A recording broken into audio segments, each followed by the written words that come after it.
हरे कृष्णा।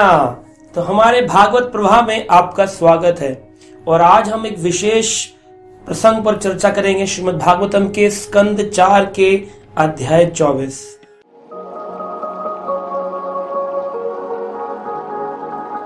इस अध्याय को बड़ा ही प्रसिद्ध माना जाता है, रुद्र गीत के नाम से भी इसको जाना जाता है। इसके अंदर भगवान शिव द्वारा गाया गया गीत है। जैसा आप सब जानते हैं, सावन का महीना चल रहा है और इस समय लोग शिव आराधना करते हैं, लेकिन शिव क्या चाहते हैं इसका वर्णन श्रीमद् भागवतम के इस अध्याय के अंदर आता है।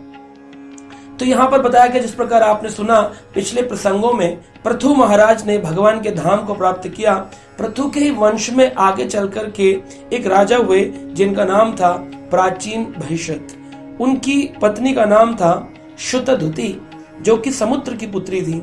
शुतधुति और प्राचीन भविष्यत राजा के 10 पुत्र हुए और राजा प्राचीन भविष्यत ने अपने पुत्रों को कहा, तुमको ग्रस्त जीवन में प्रवेश करने से पहले तपस्या अवश्य करनी चाहिए, इसलिए तुम सब मिलकर के तपस्या करने के लिए जाओ। अब तपस्या करने के लिए गहन वन की ओर जब वो जा रहे थे तो रास्ते में, वैसे उन्होंने 10,000 वर्ष तपस्या करी, परंतु जब वह तपस्या करने के लिए अपने घर से निकले महल से, तो उनको गुरु की आवश्यकता थी, क्योंकि बिना गुरु के भक्ति होती नहीं है। बिना गुरु के हमें कृपा प्राप्त नहीं होती है, हम कृपा सिद्ध नहीं हो पाते हैं। तो गुरु की बहुत आवश्यकता है। मंत्र जपने के लिए गुरु की आवश्यकता है कि गुरु हमें वह मंत्र सिद्ध करने की प्रणाली बताते हैं, परंपरा में जोड़ते हैं। तो इस प्रकार जब वह सभी भगवान श्री हरि का उपासना करने के लिए उस मार्ग में निकले, तो उनको वहां पर शिव जी से मुलाकात हुई। शिव कौन है, यहाँ पर एक बड़ा सुंदर श्लोक आज हम वर्णन कर रहे हैं शिव जी की महिमा के ऊपर।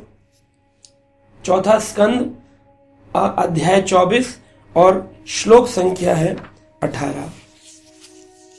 तो इसमें वर्णन किया गया है, आत्मा आरामोऽपि यस्तवस्या लोक कल्पस्य राधसे शक्तया युक्तो विचरिति घोरया भगवान भव। तो शिव जी का एक नाम भव भी है। इस श्लोक में बताया गया भगवान भव। तो शिव जी जो अत्यंत शक्तिशाली देवता है, अतः वे आत्माराम है। शिव जी का एक गुण है आत्माराम है, आनंद में रहते हैं। जिनका नाम भगवान विष्णु के बाद आता है। भगवान विष्णु के बाद अगर कोई तत्व इस संसार में जो मरता नहीं है, वह तत्व है शिव। यद्यपि उससे इस भौतिक जगत में किसी वस्तु की आकांक्षा भी नहीं रहती है, लोक कल्पस्य राध से उनको कुछ भी नहीं चाहिए, शक्त्या युक्तो विचरति ही, और वो शक्ति से युक्त होकर विचरण करते हैं।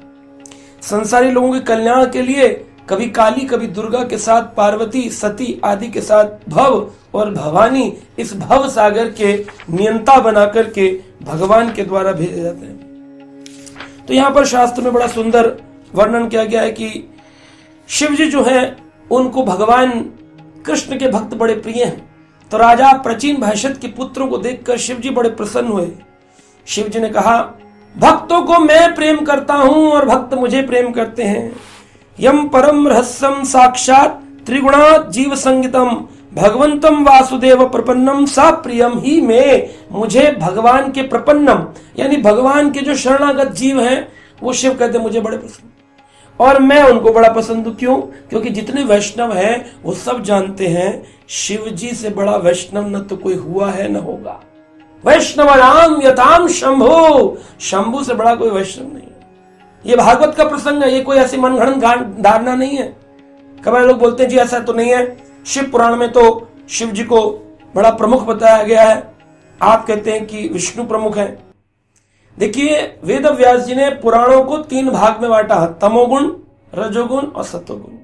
तो कुछ पुराण तमोगुणी लोगों को ऊपर लाने के लिए लिखे गए ताकि वह भी प्रगति करे, क्रमिक प्रगति करे। रजोगुणी पुराण लिखे गए ताकि लोग रजोगुण में जो ग्रसित लोग हैं वह क्रमिक विकास करें, और कुछ सत्वगुण में जो लोग हैं वो सत्वगुण से निकलकर निर्गुण की तरफ आए। निर्गुण यानी कि तीनों गुणों से परे शुद्ध सत्व में जो भगवान का भजन कर सके। तो शिव पुराण तमोगुणी लोगों के लिए लिखा गया, तमोगुण कैटेगरी में आने वाला पुराण है। जो आदमी गांजा पी रहा है, नशा कर रहा है, उसको कैसे बोले तुम एकादशी का व्रत करो, सुबह नहाओ, 4 बजे उठो, भजन करो, हरिनाम, शुद्ध रहो, उसके बस का नहीं। उसको धीरे धीरे धीरे धीरे धीरे धीरे, तो शिव जी भगवान के परम वैष्णव होने के कारण इस सेवा को स्वीकार करते हैं। तो आप देखिए रजोगुणी पुराणों के अंदर भी पुराण आती हैं, ब्रह्म वैवर्त पुराण, ब्रह्मांड पुराण आदि।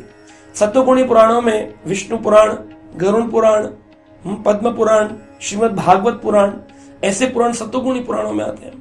और भागवत को तो सभी पुराणों का शिरोमणि, सार शिरोमणि बताया गया है, जो कि शुद्ध सत्व निर्गुण 3 गुणों से परे ले जाने वाला ग्रंथ है, ट्रांसडेंटल लिटरेचर, दिव्य ग्रंथ है।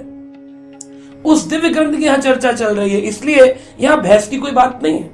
अगर कोई व्यक्ति दूसरी क्लास में पढ़ता हो और वो एमटेक की नॉलेज की बराबरी करे तो नहीं हो सकता है। ना ही तो दूसरी वाला गलत है, ना एमटेक वाला गलत है। धीरे धीरे धीरे धीरे क्रमिक विकास होगा। अब बहुत सारे लोग युद्ध करने आ जाते हैं, युद्ध की कोई आवश्यकता नहीं है। आप श्रीमद् भागवत पढ़िए, जो कि स्वयं वेद व्यास जी के द्वारा रचित है, और उस वेद व्यास जी के द्वारा जो स्वयं भगवान के शक्ति अवतार है, वो भागवत में रुद्र गीत, रुद्र स्तुति, यहाँ पर रुद्र ने क्या स्तुति करी है। तो यहाँ पर आप देखेंगे इस 4थे स्कंद के 24वें अध्याय के श्लोक संख्या 33 से शिव जी ने स्तुति करी है, जिसको रुद्र गीत कहते हैं। शिव जी कह रहे हैं, शिव जी ने पूर्ण पुरुषोत्तम भगवान की इस प्रकार स्तुति करी। किसकी स्तुति करी? पूर्ण पुरुषोत्तम भगवान। हे भगवान कृष्ण, आप धन्य हैं, आप सभी स्वरूप सिद्धियों में महान हैं। चूंकि आप उनका सदैव कल्याण करने वाले हैं, अतः आप मेरा भी कल्याण करें। शिव जी कह रहे हैं, आप मेरा भी कल्याण करें। आप अपने सर्वात्मक उपदेशों के कारण पूज्य हैं। आप परमात्मा हैं, अतः पुरुषोत्तम स्वरूप आपको मैं नमस्कार करता हूं। आत्मने नमः। श्लोक पढ़ लीजिए, 4था स्कंद 24वां अध्याय 33 नंबर श्लोक, गूगल में भी मिल जाएगा आपको। उसके अंदर बहुत सुंदर स्तुति, शिव जी की स्तुति बहुत सुंदर है। हे भगवान, आपकी नाभि से कमल पुष्प निकलता है। कौन से भगवान की नाभि से निकलता है? इस प्रकार से आप सृष्टि के उद्गम हैं। आप इंद्रिय तथा तन्मात्राओं के नियामक हैं। आप सर्वव्यापी वसुदेव भी हैं। आप परम शांत हैं और स्वयं प्रकाशित होने के कारण आप 6 प्रकार के विकारों से विचलित नहीं होते।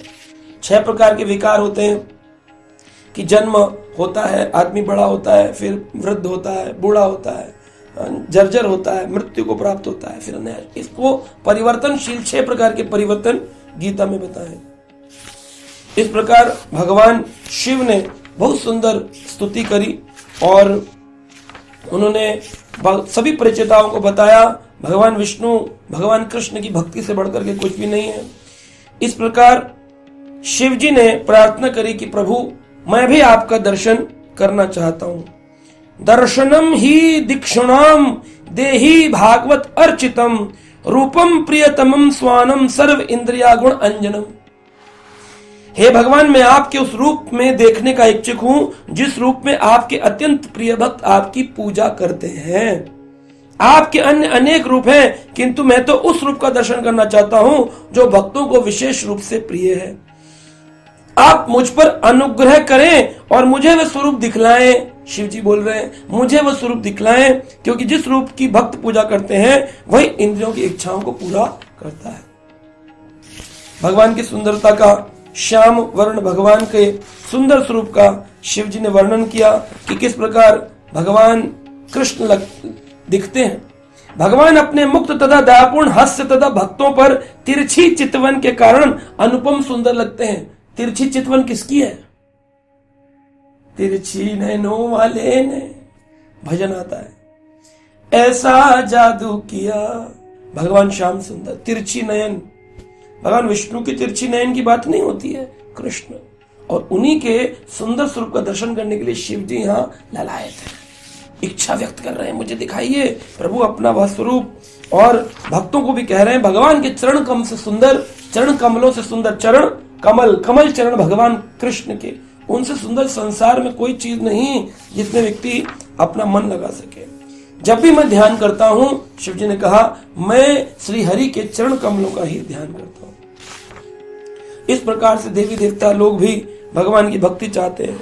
शिव जी ने कहा यह भक्ति केवल तब प्राप्त हो सकती है जब भक्तों का संग प्राप्त हो। साधु संग सर्व शास्त्र कहे, लव मात्र साधु संग सर्व सिद्धि होए। सारी सिद्धि हो जाती है जब साधु संग होता है। तो शिव जी ने कुंभज ऋषि से जाकर के राम कथा का श्रवण किया है। इसका मतलब शिव जी राम और कृष्ण के कथाओं को सुनने में बड़े ही पारंगत हैं, इसलिए वो वैष्णव शिरोमणि है, वैष्णव शिरोमणि।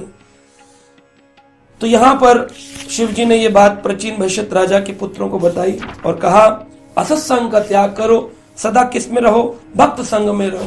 भक्त संग में रहने से तुम इसी प्रकार से प्रेरित रहोगे और तुम वो सारे गुण अर्जित करोगे। अव्यर्थ कालत्वम, अपने काल को व्यर्थ नहीं करोगे।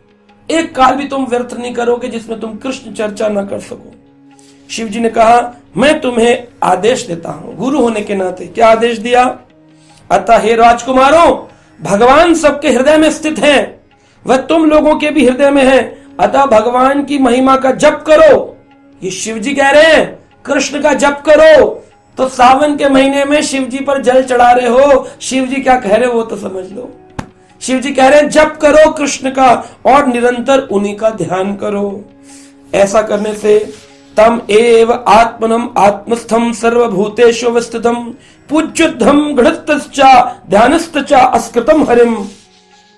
ये 4 स्कंद 24वां अध्याय और 70 नंबर श्लोक श्रीमद् भागवत पुराण।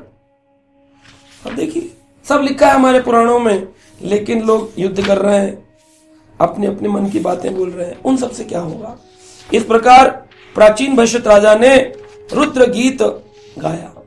कहते हैं हे राजकुमारों, मैंने तुम्हें जो स्तुति गाकर सुनाई है वह परमात्मा स्वरूप भगवान को प्रसन्न करने के निमित्त थी। मैं तुम्हें इस स्तुति को गाने की सलाह देता हूं।